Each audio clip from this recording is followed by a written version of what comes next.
Welcome to June the 25th. I'll start from 2017 and work back to 2014, then I'll take it from there.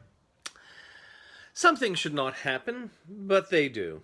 The passing of Gonski too has the usual suspects saying the usual.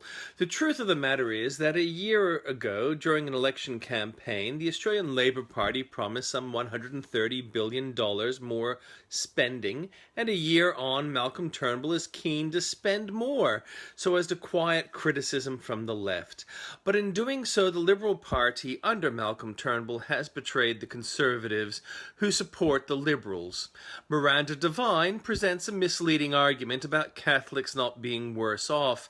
But when the pork barrels are rolled out, the waste will mean everyone is worse off and Catholics are getting the shortest end of the stick. Because the money is not there. Because the purpose of the funding is not clear.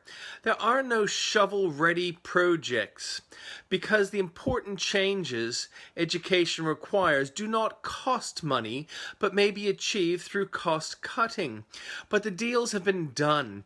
Anyone who supported the spending bill is not a conservative or needs to make a case as to why they should be considered one. Archaeologists found a Frankish headdress probably belonging to a chieftain in 1871. It had been preserved in Peat Marsh. 841, in the Battle of Fontenay at Poissy, forces led by Charles the Bald and Louis the German defeated the armies of Lothair I of Italy and Pepin II of Aquitaine. The forces numbered about 150,000 each and defined Europe.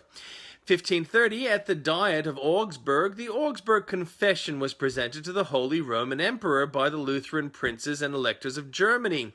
Charles V was Holy Roman Emperor, and he had asked Lutheran states to say what they believed so there might be church unity. It didn't happen as he hoped.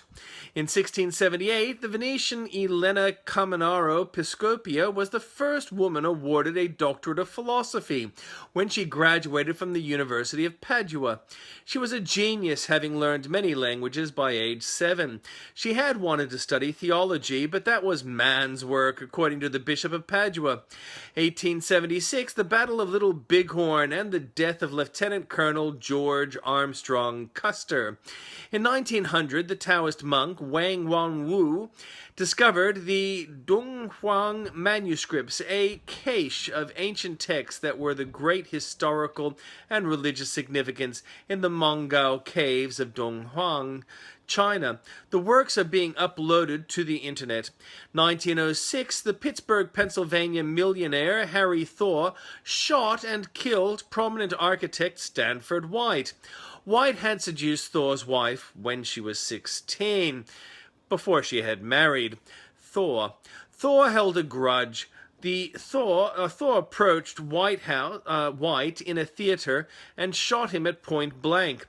Initially, the audience cheered, apparently thinking it was part of the act. But when they realized White was dead, panic ensued. Thor was wealthy and managed to acquire a not guilty verdict through reason of insanity. In 1910, the United States Congress passed the Mann Act, which prohibited interstate transport of females for immoral purposes. The ambiguous language would be used to selectively prosecute people for years to come. Also, 1910, Igor Stravinsky's ballet, The Firebird, was premiered in Paris, bringing him to prominence as a composer.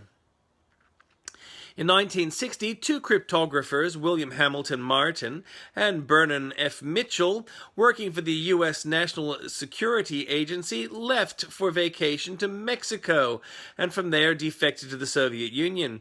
They found they did not enjoy life there, as it was not like what they had envisioned from propaganda. They were not trusted by the Soviets. The U.S. refused to let them back. In 1976, Missouri Governor Kit Bond issued an executive order rescinding the extermination order, formally apologizing on behalf of the state of Missouri for the suffering it had caused to the members of the Church of Jesus Christ of Latter-day Saints.